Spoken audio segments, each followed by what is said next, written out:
Bem-vindos a mais um vídeo da Livraria Barata, dirigido este vídeo aos que vão na segunda-feira fazer o dito Exame Nacional de Português.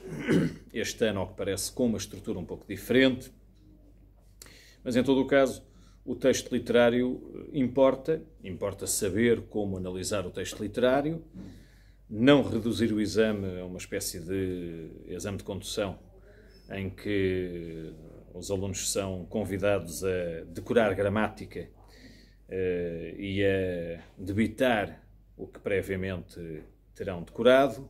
Isso não é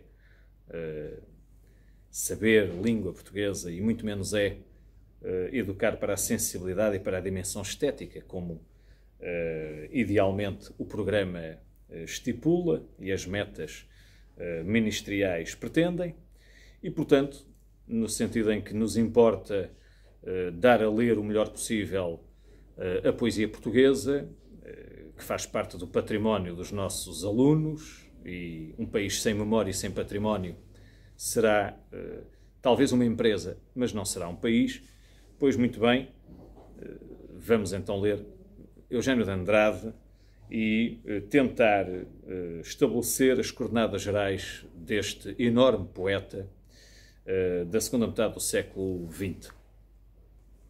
O poema que escolhi é um poema raro, no sentido em que não é dos mais comuns nas seletas escolares, um poema intitulado, o incipit, o primeiro verso assim o diz, as palavras que te envio são interditas.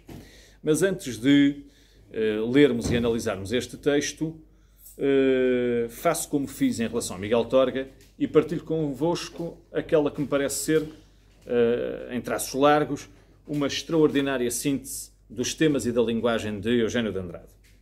Oscar Lopes terá sido ele a escrever já esta parte dedicada à literatura portuguesa do século XIX e XX. Oscar Lopes é um dos grandes leitores da obra de Eugênio de Andrade, autor de ensaios exemplares sobre a obra do autor de As Mãos e os Frutos, e vou começar, ainda antes de comentar o texto, começarei justamente por ler algumas destas linhas críticas, o que até é bom para os alunos saberem como é que se pode escrever sobre poesia, de que modo é que se pode enquadrar um determinado autor.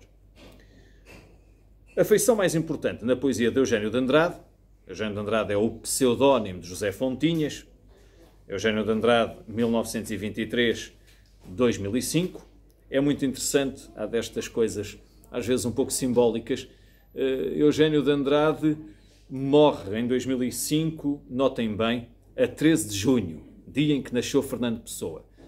E, curiosamente, Eugênio de Andrade é ele quem diz que a sua estreia na poesia, para que tal acontecesse, ele teve de escrever de costas voltadas para Fernando Pessoa.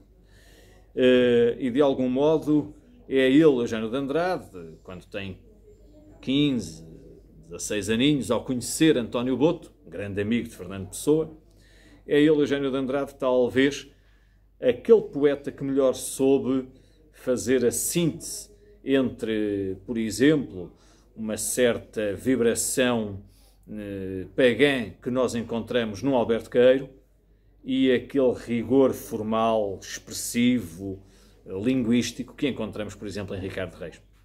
Bom, mas essa é uma linha de leitura que eu não vou explorar aqui.